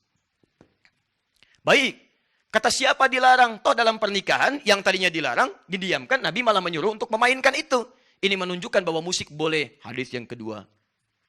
Kata siapa dilarang? Kan turun ayat. Quran surah ke-26, ayat ke-27. Justru di situ ayat 227. Justru di situ para syu'ara pemusik dipuji oleh Allah Subhanahu wa taala dan jadi bahan dia untuk masuk ke dalam surga. Masya Allah, muncul hadis ayat yang ketiga. Ayat Al-Quran. ayat-ayat ini diambil oleh golongan pro dan mereka nilai inilah ayat-ayat dan hadis yang membolehkan tentang musik. Muncullah kesimpulan musik boleh menurut mereka. Paham sampai sini? Satu. Jadi kalau Anda menemukan orang yang membolehkan musik, boleh jadi kesemuanya akan kembali kepada hadis-hadis dan ayat-ayat ini. Inilah landasan yang menjadikan mereka berpikir bahwa musik itu halal dan benar dalam pandangan agama. Jelas? Hapus. Dua. Lepas dari ini, ada ayat-ayat yang mencela sekaligus hadis-hadis yang menghinakan musik dan para pemusik. Misal, tadi Asy-Syu'ara Quran surah ke-26 ayat 224-nya. Di situ para pemusik dicela. Seringkali menghadirkan kesesatan. Seringkali menghadirkan khayalan-khayalan. Tidak disukai oleh Quran. Kata mereka, haram hukumnya. Dua, turun ayat Quran surah Luqman misalnya. Tadi yang saya bacakan. Turun Quran surah An-Najm. Tadi yang saya bacakan. Di situ semua mencela dan menyebut musik perbuatan yang tidak bermanfaat. Maka mereka menyimpulkan haram hukumnya. Tiga, adanya hadis-hadis Nabi SAW yang jelas menyandingkan musik dengan aspek keharaman seperti zina, khamar dan sebagainya. Kata mereka, karena musik disandingkan dengan zina, musik disandingkan dengan khamar yang asalnya haram, maka mutlak hukum musik pun haram seperti halnya zina dan khamar. Paham sampai sini? Keluarlah kemudian hukum dari mereka menghukumi musik sebagai hukumnya haram. Baik. Persoalannya, lihat baik-baik. Saya sebutkan dua kubu ekstrim dulu. Saya belum sebutkan mana pilihan yang rajih di antara ini semua. Fokus. Para ulama ketika melihat hadis-hadis ini dan ayat-ayat Quran, mereka terbagi pada beberapa golongan. Ada yang berpendapat haram mutlak untuk kehati-hatian. Sudah, karena ayat-ayat yang turun, hadis-hadis yang ada, itu tidak banyak yang memuji, tapi lebih banyak yang memalingkan dari itu. Maka mereka berpendapat, bagi saya, haram hukumnya. Haram itu maksudnya saya nggak ingin kerjakan itu. Saya ingin terkait dengan maslahat yang jelas manfaatnya saja. Quran jelas manfaatnya. Hadis jelas manfaatnya. Musik gak banyak manfaatnya. Saya tinggalkan itu semua, saya konsisten dengan ini saja. Maka mereka berpegang teguh dengan hukum keharaman musik. Jadi kalau Anda menemukan, maaf ya, kelompok yang haram mutlak, gak boleh sama sekali, dan sebagainya. Ini yang diambil ayat-ayat dan hadis-hadis yang tadi saya bacakan. Dengan pemahaman hukum musik haram mutlak. Jelas? Persoalannya, begitu disampaikan seperti itu, tiba-tiba yang terjadi ditemukanlah hadis-hadis Nabi membolehkan. Tapi kan dalam pernikahan ada hadis Nabi dan itu sahih. Tapi kan Nabi pernah masuk kepada rumah Sayyidah Aisyah, ada yang bersenandung dan itu benar hadisnya. Bagaimana pendapat Anda? Oh, kalau itu dikecualikan. Kalau itu dikecualikan, boleh dalam konteks itu saja. Akhirnya yang tadinya haram turun sedikit. Haram kecuali. Sama kalau mau dibawa ke konteks kekinian, haram, gak bisa, mutlak itu haramnya. Tapi tiba-tiba ketika sedang sholat, tang ting tung ting, tang ting tung, tang ting tung ting, tang ting tung, handphonenya bunyi. Dan itu musik. Itu musik. Oh, kecuali handphone. Kecuali handphone. Misal ya. Baik. Muncul turunan di sini. Fokus baik-baik. Fokus. Kita sedang membahas persoalan. Maka disinilah kemudian muncullah kecuali-kecuali di sini. Apa pengecualiannya? Dalam bab nikah boleh. Itu pun diikat dengan hal-hal yang tidak banyak yang melalaikannya. Boleh dalam bab nikah. Sepanjang musiknya tidak terlampau berlebihan, bahkan disyaratkan rebana saja. Selain rebana, nggak boleh. Atau akapela saja. Jadi yang pakai piano tetap haram. Yang pakai gitar tetap haram. Yang boleh pakai rebana saja. Nah, jadi kalau Anda ikut golongan seperti ini, jangan heran kalau kemudian ke pernikahan yang ada cuma rebana. Ya, atau misalnya menggunakan akapela, tidak menggunakan piano dan sebagainya. Maka ini yang dimaksudkan barangkali mengambil hukum yang pertama. Dan Anda tidak harus mencelanya. Karena kita menghormati perbedaan. Tidak ada masalah. Kalau Anda berpegang pada yang ini, karena tujuannya baik, ada masalah. Jangan dicela. Karena mereka saya ingin berhati-hati. Yang ingin saya kerjakan yang ini saja. Yang ini saya takut salah. Takut salahnya menjadikan mereka mengambil sesuatu yang mereka pahami dengan baik. Jelas? Satu. Baik. Kemudian, golongan yang ini tidak sependapat. Kita bandingkan. Mari kita lihat. Anda menyebutkan haram mutlak. Tapi pakai kecuali. Setiap yang haram mutlak kalau dikecualikan, itu pasti haramnya haram pada zatnya. Pada asalnya sudah haram. Lihat baik-baik. Misal, babi apa hukumnya? Haram. Ada kecualinya enggak? Oh, kata siapa? Ada kecualinya. Buka Quran surah kelima ayat ketiga. Buka Quran surah kedua Al-Baqarah ayat 173-nya. Ada pengecualiannya. Kecuali kalau sedang terpaksa. Terpaksa. Misal, Anda pergi ke Cina. Di Cina misalnya nggak ada makanan di tempat Anda datang. Tidak ada makanan yang halal sama sekali. Kalau Anda nggak makan, Anda bisa meninggal. Yang ada cuma babi. Kalau tidak makan, Anda meninggal. Boleh makan babi? Tidak besar begitu, bagaimana babi besar dimakan? Tidak. Potong dulu, kemudian ambil dagingnya, masak dulu, dan makanlah kemudian secukupnya yang membuat hilang lapar Anda. Makan babi besar begitu. Nah, jadi babi, hukum asal dari babi itu haram. Asalnya haram mutlak. Dikecualikannya kalau sedang darurat. Jadi semua yang haram mutlak itu kalau dikecualikan saat darurat saja. Kalau tidak darurat, dia tidak halal. Tetap haram. Sekarang, mohon maaf, fokus ini. Mana dalil yang mengatakan kalau pernikahan itu darurat? Asal pernikahan itu bukan darurat. Bapak, saya mohon izin, besok saya menikah, Pak. Kenapa? Darurat. Oh, tidak ada. Nikah itu bahkan hukumnya sunnah asalnya. Ada yang menyebut mubah. Nggak ada orang mengatakan hukum darurat. Di hukum nikah itu beda dengan hukum makan babi. Kalau yang tadi itu darurat sifatnya, kalau nggak makan saya meninggal. Tapi kalau nikah kan lain, hukum asalnya bukan haram bahkan. Jadi nggak bisa hukum yang mubah, hukum yang sunnah itu dijadikan darurat untuk menepikan yang haram. Jadi kiasnya nggak sama di sini. Ada kekurangan dalam hukum di sini. Ada yang tidak tepat di sini. Jadi kalau Anda ingin mengecualikan seperti hukum yang tadi, mesti ada persamaan. Dalam kaidah usul fikih, itu dinamakan dengan kaidah ilat yang tidak sama, maka hukumnya tertolak. Tertolak, ingat baik-baik. Ya. Saya turunkan dulu.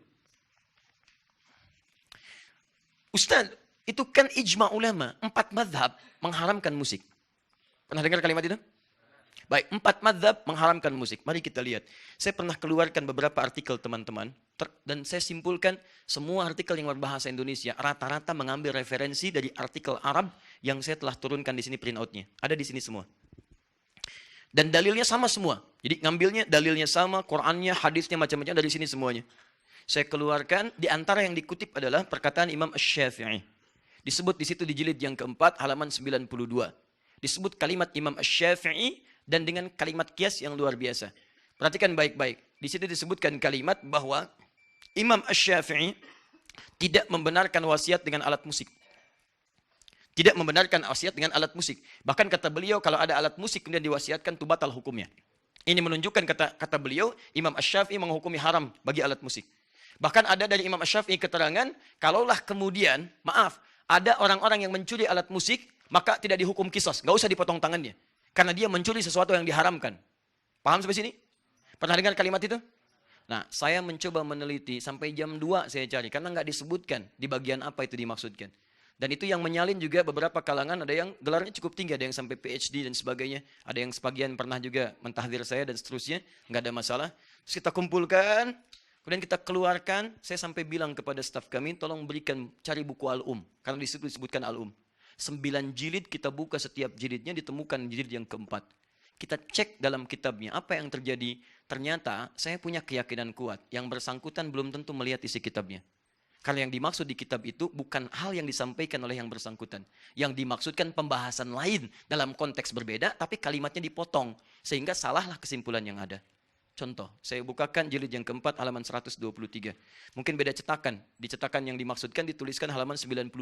Saya cek halaman 92 ternyata tidak ada kalimatnya. Baik. Lihat baik-baik ya. Bab ma yajuzu minal wasiyah fi halin wa la yajuzu fi halin ukhra. Bab ma yajuzu minal wasiyah, ma yajuzu minal wasiyah fi halin wa la yajuzu fi ukhra. Bab tentang wasiat pada satu hal yang unik sifatnya. Keadaan tertentu boleh, keadaan tertentu tidak boleh. Jadi ada benda yang diwasiatkan untuk ahli waris. Benda ini unik sifatnya. Dia saat yang bersamaan bisa diwariskan, bisa tidak diwariskan. Apa di antara pembahasan yang dibahas ini? Banyak. Ada wasiat tentang pemberian anjing. Ada. Anjing apa hukumnya? Dalam mazhab Syafi'i itu haram mutlak. Dalam mazhab Syafi'i. Haram mutlak. Ya, najis aini. Najis aini. Jadi kalau disentuh pun Anda mesti cuci tangan. Ya, cuci tangannya 7 kali. Salah satunya menggunakan apa? Baik. Nah, yang paling menarik setelahnya pembahasan tentang warisan menggunakan alat-alat musik. Dicontohkan langsung di sini. Misalnya yudrobu bihi. Yang sering dipukul. Misal seperti rebana. Dan kemudian alat-alat musik yang dipetik. Ya, kalau sekarang gitar dan semacamnya. Teman-teman, apa kalimat Al-Imam Asy-Syafi'inya? Dipotong kemudian jadi kalimat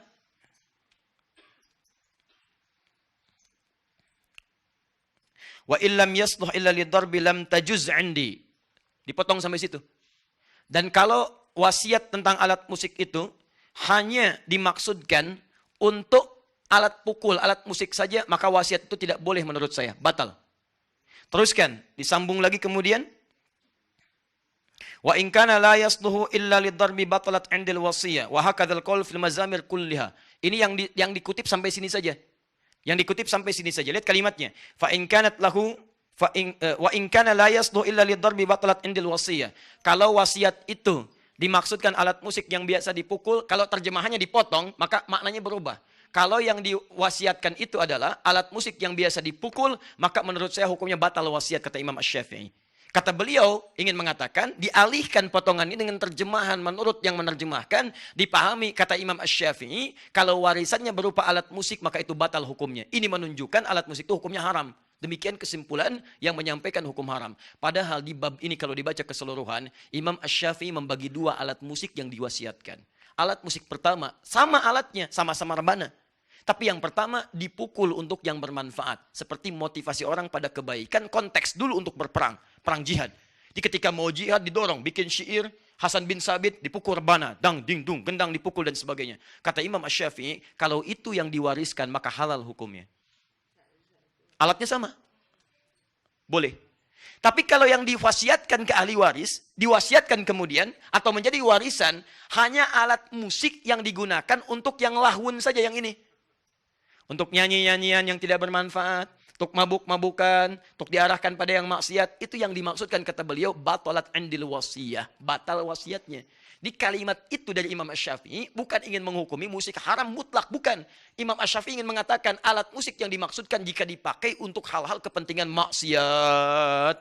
Sedangkan yang tidak maksiat boleh dilakukan untuk persoalan ahli waris atau untuk wasiat diberikan pada generasi setelahnya. Jadi maksud saya, ada orang-orang yang mengutip pendapat para ulama tapi tidak merujuk kitabnya dalam bab apa itu disampaikan.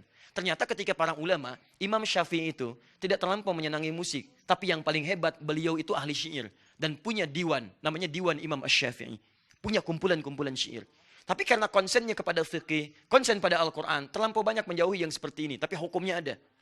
Di teman-teman, kalau Anda melihat para ulama mengatakan misalnya kalimat-kalimat, kami jauhi musik, kami tinggalkan musik, munculkan hadis-hadis yang tadi, pada umumnya walaupun mereka punya syair dan sebagainya, itu karena kebiasaan mereka dekat dengan Al-Quran dan dekat dengan hadis. Dan orang-orang ahli Quran tidak akan bertemu frekuensi Quran dengan frekuensi musik. Ya, kalau saya pribadi, misalnya kalau Anda tanyakan, kalau saya pribadi, saya tidak terlampau menyukai musik. Karena ketika seorang dekat dengan musik, itu tidak akan sejalan dengan Qurannya. Walaupun musiknya ada maslahatnya. Makanya silahkan cek, Anda senang musik agak kesulitan menghafal Quran. Karena frekuensinya tidak sama di situ. Tapi bukan berarti menjadikan musik mutlak haram, bukan. Karena ada bagian-bagian tertentu yang dibenarkan oleh Al-Quran. Apa itu? Ada orang yang memang bakatnya ada di situ. Bakatnya di situ. Dia mudah sekali membuat lirik. Dia mudah sekali memainkan irama dan sebagainya. Kata Quran, dipakai yang maksiat. Kenapa tidak dipakai yang halal-halal? Seperti Hasan bin Sabit menggunakannya. Seperti Ka'ab bin Zuhair. Dan diberi hadiah oleh Nabi SAW. Makanya muncul semacam Maher Zain. Muncul semacam Yusuf Islam dan sebagainya. Muncul semacam dan sebagainya. Ya, kalimat-kalimat lirik-lirik yang mengarahkan kepada nilai-nilai kebaikan. Tapi tidak disatukan dengan yang maksiat. Liriknya memang bagus. Ayo sholat, ayo sholat. Ayo sholat, ayo sholat. Yang di bawah joget, ikhtilat dan sebagainya. Nah, itu barangkali mencampurkan dua hal yang tidak bertemu satu dengan yang lainnya. Diberi judul nada dan dakwah. Nada satu, dakwah satu. Tapi antara nada dengan dakwah tidak nyambung. Kalimatnya benar nada, dakwah. Kalau dengan nada itu ada nilai-nilai kebaikan yang tidak menghadirkan unsur maksiat. Jelas ya? Judi, aku kalah, bohong, sungguh, misalkan. Misal saja ya. Misal. Itu kan sudah salah, liriknya salah, orangnya juga salah. Nah, apa kesimpulannya? Kesimpulannya adalah, turunkan dulu. Jadi kalau kita bandingkan, saya kan belum berbicara tentang pilihan Anda. Itu silahkan Anda pilih yang bagaimana, nggak ada masalah. Saya mau bicara kesimpulannya, kalau kita bandingkan para pendapat ulama akan ditemukan tadi perbandingan-perbandingan berdasar turunan ayat dan hadis tadi. Maka pendapat ulama ada yang mengharamkan mutlak dengan alasan tadi, untuk kehati-hatian saja. Yang kedua ada pendapat haram dengan syarat, haram kecuali, karena ada pengecualian-pengecualian di sini. Yang ketiga kemudian ada yang membolehkan mutlak karena diambil hadis kebolehannya saja. Yang keempat ada kebolehan dengan syarat kalau musik yang dimaksudkan mendukung kepada nilai-nilai kebaikan yang dibenarkan oleh agama. Di luar itu maka semuanya masuk pada kategori yang tidak dibenarkan.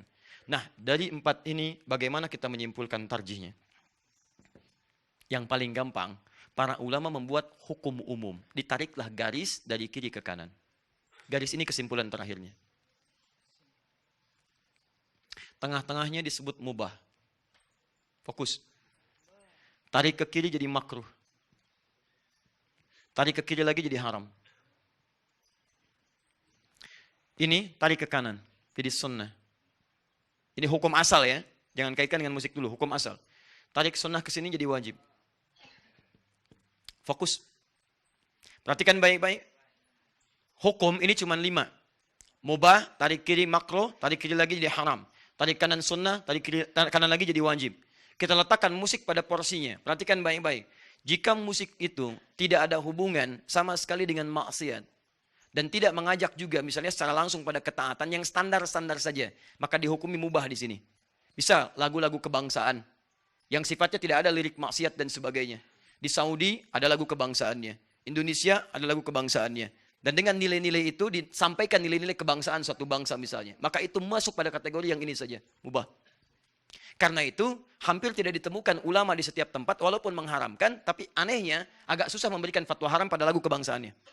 Misal cek di Saudi Arabia, pernahkah Anda mendengar ulama Saudi berfatwa haram hukumnya lagu kebangsaan? Kalau disampaikan selesai urusan kehidupannya. Baik. Kan tidak mendengar. Ya, sama di Indonesia juga begitu. Yang mengatakan haram, nggak ada yang berani. Ayo posting, haram lagu Indonesia Raya. Kalau tidak berurusan dengan tersangka dan sebagainya. Kartu merah dia tuh. Ya. Kenapa? Agak aneh memang. Saya pakai jas semalam, Anda ribut. Saya sampaikan ini Anda ribut. Ini Masya Allah luar biasa. Kita menyesuaikan penampilan lah ya. Kalau lihat gorong-gorong ya pakai kaos gitu kan. Kalau ke pengajian ya pakai pakaian yang sesuai. Sesuai. Sesuai. Jangan lihat God pakai batik, ke pengajian pakai kaos, nggak nyambung kan. Misal, nggak ada yang hubungan yang lain. Hubungan ke sini. Kita bicara musik. Sekarang lihat sini. Kalau dari musik itu kemudian, maaf, dia tidak langsung terkait dengan maksiat. Tapi di situ ada yang membuat diri kita itu masih ingat sholat, masih Quran dan sebagainya, tapi malas beraktivitas dalam urusan-urusan keduniaan. Larut dalam itu, maka minimal dia jatuh hukum makruh di situ. Makruh. Lupa karena menyimak lagu dan sebagainya, dibuat hayalan-hayalan, itu kan? Tapi sholat masih ingat, kerjakan sholatnya, baca Quran juga iya. Cuman sayang kadang-kadang misalnya dalam pekerjaan yang lebih maslahat kadang-kadang tidak dikerjakan karena larut mendengar yang seperti itu. Makruh hukumnya. Ini, kalau sudah masuk pada aspek yang dilarang. Dengan musik bukan lalai lagi, sholat nggak dikerjakan. Kamu ingat sholat ya? Iya mah, saya ingat, tapi nggak dikerjakan. Memang ingat, cuman nggak dikerjakan. Ada yang sama sekali nggak ingat sholat. Ada yang langsung bermaksiat di situ. Alat-alatnya sudah ada drumnya, ada gitarnya, ada macam-macamnya. Sampingnya apa? Minumannya juga ada. Bukan minuman biasa. Begitu minum bermasalah. Ada tabletnya juga bukan tablet biasa. Begitu dimakan, ada persoalan di situ. Dan seterusnya. Mabuknya ada. Mohon maaf, sakaunya ada di situ. Zinanya juga ada di situ. Yang kalau berdendang, maaf ya, pelakunya saja sudah masuk dengan cara maksiat. Maka pesertanya pun pasti akan bermaksiat. Silakan Anda lihat konser-konser musik yang diawali para penyanyinya dengan proses yang salah, dengan bermaksiat di situ, maka akan menghasilkan para peserta pun yang larut dalam maksiat. Datangnya yang dibawa apa? Yang dibawa itu halal yang maksiat. Minuman yang tidak jelas, arah yang tidak jelas, joget-joget tidak jelas, ikhtilat tidak jelas, maka jelas itu hukumnya haram. Haram hukumnya. Ya. Judulnya memang bagus, ketika ditepuk yang diarahkan salah. Ya, maaf, saya tidak harus sebutkan itu kan, nanti jadi masalah lagi. Misal, itu dipahami saja. Tapi kalau kemudian dari situ ada nilai-nilai kebaikan yang dibawa bahkan mengarahkan pada nilai-nilai agama. Yang memang di situ domainnya dia. Di situ bakatnya, hidupnya di situ. Siapa contohnya? Jangan ambil contoh sekarang, ambil contoh di masa Nabi namanya Hasan bin Thabit. Hasan bin Thabit. Bahkan langsung dipuji oleh Nabi SAW. Bahkan dinantikan syairnya. Begitu ada yang mencela, Hasan tampil membela Nabi SAW dengan syairnya. Bahkan di situ dibutuhkan syairnya Hasan untuk membela nilai-nilai Islam. Karena konteksnya sangat dibutuhkan. Naik hukumnya bukan sekedar mubah, ada nilai sunnah di situ. Karena golongan-golongan itu tidak bisa mendengar yang lain kecuali syair. Bahkan bisa jatuh pada hukum yang sangat luar biasa. Walaupun ini jarang, sangat jarang. Bisa masuk pada kategori wajib. Kalau memang itu jadi wasilah satu-satunya untuk memahamkan orang tentang Islam. Contoh, saya bertemu dengan Profesor Silmi, Hamid As-Silmi. Beliau dari Kanada. Tidak sedikit orang Kanada masuk Islam karena mendengar lirik-lirik keislaman. Karena memang dunianya di situ. Kadang sering dengar Justin Bieber, macam-macam dan sebagainya. Misal ya, satu kali dia mendengar lirik-lirik Islam. Begitu mendengar dia penasaran. Karena dia ahli musik, dia dengar, masuk Islam karena mendengar lirik-lirik Islami. Memang poinnya cuma itu. Dipakai yang lain nggak bisa. Diajak dengan kalimat nggak bisa, didakwahi nggak bisa, dengan toleransi juga nggak bisa, dengan kalimat-kalimat baik nggak bisa, ditraktir nggak bisa. Begitu dengar lirik, masuk Islam. Pertanyaan saya, apa hukum yang seperti itu? Apakah Anda katakan haram? Kalau status masuk Islamnya dengan cara yang haram, bagaimana? Oh, ini Islam haram. Islam haram bagaimana? Gak bisa. Gak bisa. Ya. Maka dari situ, jangan cepat menyimpulkan sesuatu, apalagi pada hal yang tidak Anda ketahui. Ulama saja berbeda pendapat dengan orientasinya, tapi masih memberikan ruang pada yang lainnya. Dan yang paling luar biasa adalah, ketika Anda ingin menulis sesuatu, coba lihat dulu referensinya. Sehingga bisa ada kesimpulan yang paripurna di sini. Jangan asal dikeluarkan kalimat. Sehingga membuat kemudian orang-orang jadi bingung dengan apa yang kita sampaikan. Karena situ, silahkan Anda lihat di sini sikapi dengan baik. Dan ulama sepakat di sini. Jika alat-alat yang digunakan untuk maslahat bahkan mubah itu. Misal, peraga-peraga untuk anak TK, anak-anak SD. Bukankah orang-orang sekarang mengajarkan, maaf, baca Quran, baca kalimat-kalimat hijaiyah dengan menggunakan nyanyian? Alif, ba, ta, tha, jim, ha, kha. Nyanyian bukan? Ada musiknya enggak? Ada iramanya enggak? Ada. Lalu Anda katakan, haram. Masya Allah, bagaimana? Dan dunia anak berbeda dengan dunia orang dewasa. Silahkan tanyakan pada pakar anak-anak. Akan lain. Psikologi mereka lain. Senang mendengar ada yang iramanya. Senang melihat sesuatunya. Makanya ketika diberikan sesuatu dengan pendidikan yang tadi, cepat mereka. Karena itulah dulu, orang-orang mengajarkan anak-anak itu salah satunya dengan irama-irama yang diambil dari teori-teori musik. Tapi dialihkan kepada konteks pelajaran. Bukan musik-musik maksiat. Rumusnya tetap 16 rumus disebut dengan bahar. Formulanya sama, tapi dialihkan bentuknya. Contoh, jadilah Alfiyah Ibnu Malik. Alfiyah sampai sekarang dipelajari di pesantren. Semua pesantren, bahkan pesantren Salafi mempelajari Alfiyah. Tapi tidak ada satupun ulama salaf yang mengatakan Alfiyah haram. Kenapa? Karena nilainya pada pendidikan, nilai-nilai bahasa Arab. Padahal Alfiyah itu disusun dengan syair. Rumusnya rajaz, dan di situ ada iramanya. Kalamuna lafzun mufidun kastaqim wasmun wa fi'lun thumma harfunil kalim wahiduhu kalimatun wal qawlu am wa kalimatun biha kalamun qad yu'am bil jarri wat tanwini wan nida wa al wa musnadin lil ismi tamyizun hasal bitafa'alti atat wa ya if'ali wa nunik balan nafi'un jali. Ada iramanya, ada qafiyahnya, tapi tidak ada satupun yang mengatakan haram. Tidak.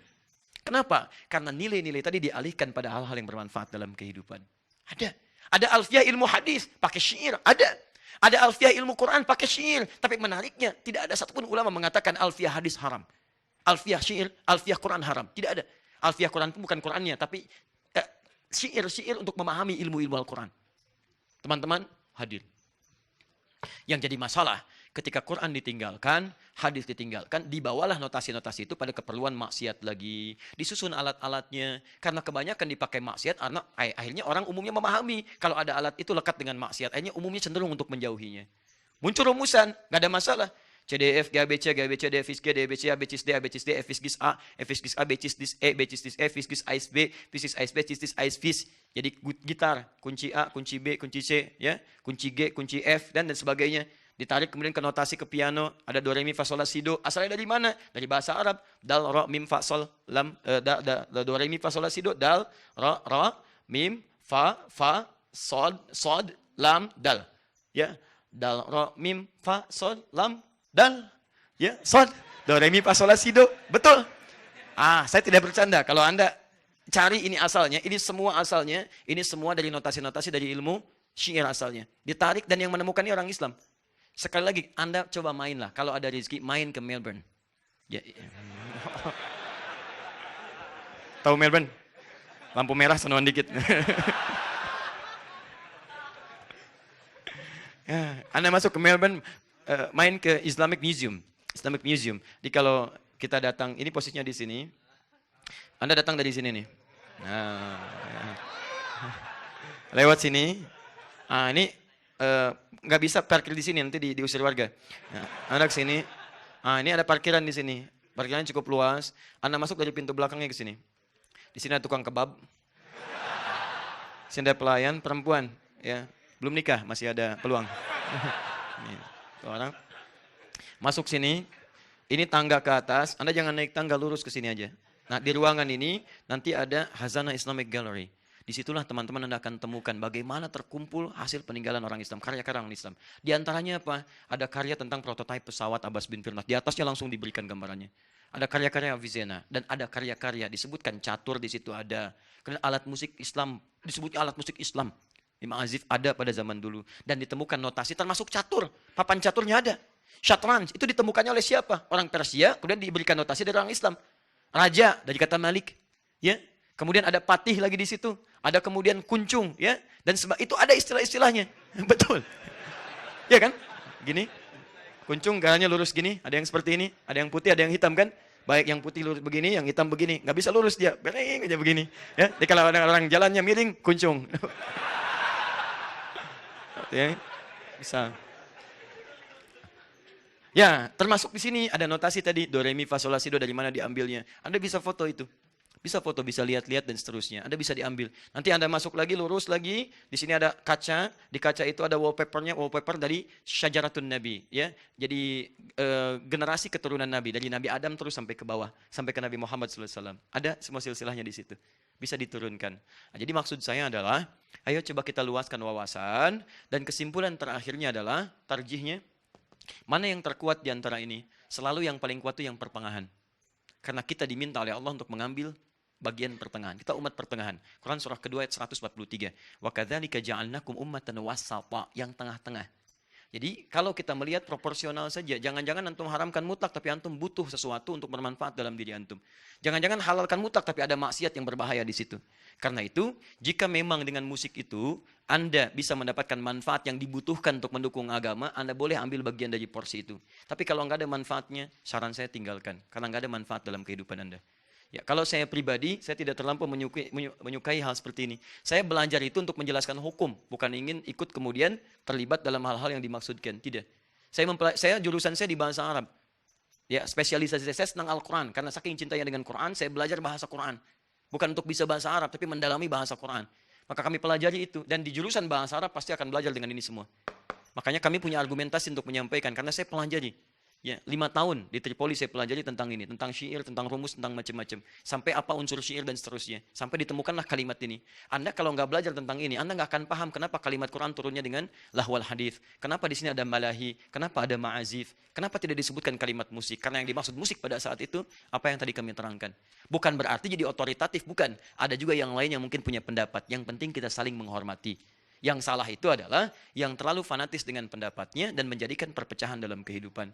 Anda boleh punya pilihan, tapi tidak harus memaksakan pilihan Anda pada orang lain. Tetap kita sama-sama, Anda pakai kaos, orang lain pakai kaos. Bukan berarti kaos Anda harus dipakai kaos orang lain. Tidak harus ukuran Anda dipakai ukuran orang lain. Saya ukurannya misalnya M, tuh kan? Ini mungkin XL. Apakah mungkin saya paksakan kaos saya dipakai kaos oleh Mas Dwi misalnya? Nggak bisa. Nggak bisa. Yang penting sama-sama pakai kaos. Yang salah yang nggak pakai baju. Itu poinnya. Jelas ya? Baik, jadi mulai hari ini, tapi saya selalu memberi catatan. Kalau Anda mau jadi ahli Quran, sudah selesai. Nggak ada hubungan dengan musik. Karena frekuensi musik nggak akan sama dengan frekuensi Quran. Ya, kecuali dalam hal yang tadi saja, yang membantu untuk nilai-nilai ya pengaktifan Quran seperti huruf saja, atau ada maqamat. Maqamat itu digunakan. Kalau dulu disebut dengan nagmah, ada bayati.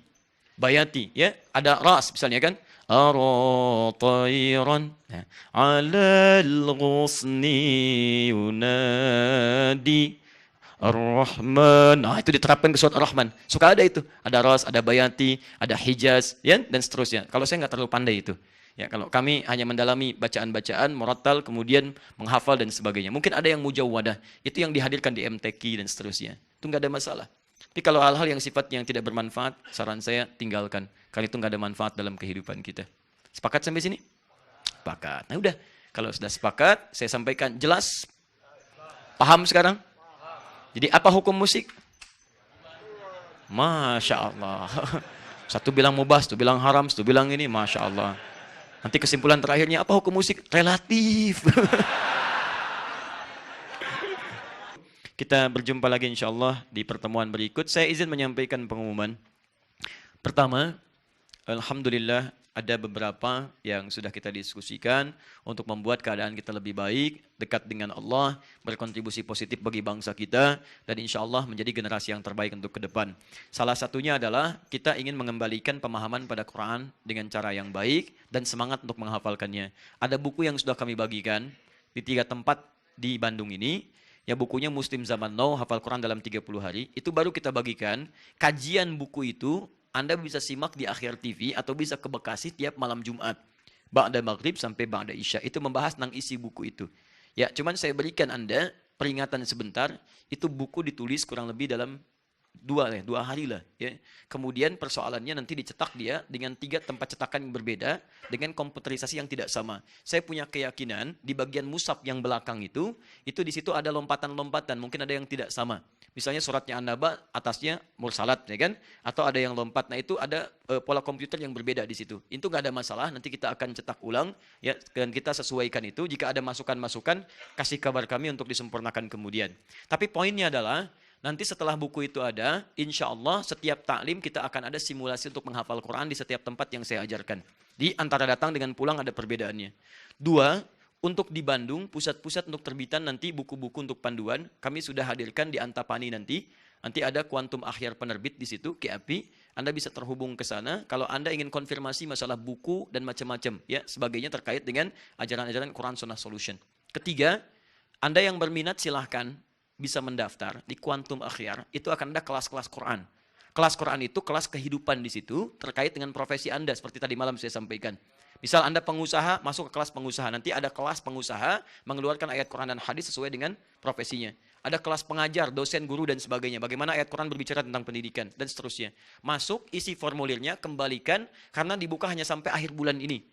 Maretnya akan dibuka kelasnya, baru setelah itu akan dibuka kelas turunannya. Dan yang ketiga, insya Allah kami sedang jajaki kerjasama dan sudah direspon positif. Ya, ada yang dari ITB, dari Telio juga, dan termasuk dari UPI tadi malam. Kita akan membuka kelas spesifik untuk mahasiswa-mahasiswa dengan jurusan-jurusan memperkuat nilai keagamaannya. Misal nanti Anda kuliah di jurusan fisika, apa ayat-ayat fisika yang bisa menguatkan apa pelajaran-pelajaran Anda. Kita akan bikin kelas khusus untuk itu. Kita kerjasama dengan teman-teman dosen dan beberapa ilmuwan untuk membantu terkait dengan pemahaman itu. Anda nanti kalau sudah ada kita launching, silahkan bergabung dan di situ pun insya Allah mudah-mudahan ada manfaat untuk kita semuanya. Saya kira itu, jika ada benar itu dari Allah dan Rasulnya, jika ada yang salah itu dari saya mohon dimaafkan. Fikih ikhtilaf adalah pembahasan untuk mewarnai kehidupan, mendapatkan kemudahan, bukan jalan untuk berdebat dan berselisih. Semoga bermanfaat. Subhanakallahumma wa bihamdika asyhadu an la ilaha illa anta astaghfiruka wa atubu ilaik. Wa akhiru da'wana alhamdulillahirabbil alamin. Wal 'afwu minkum. Assalamualaikum warahmatullahi wabarakatuh.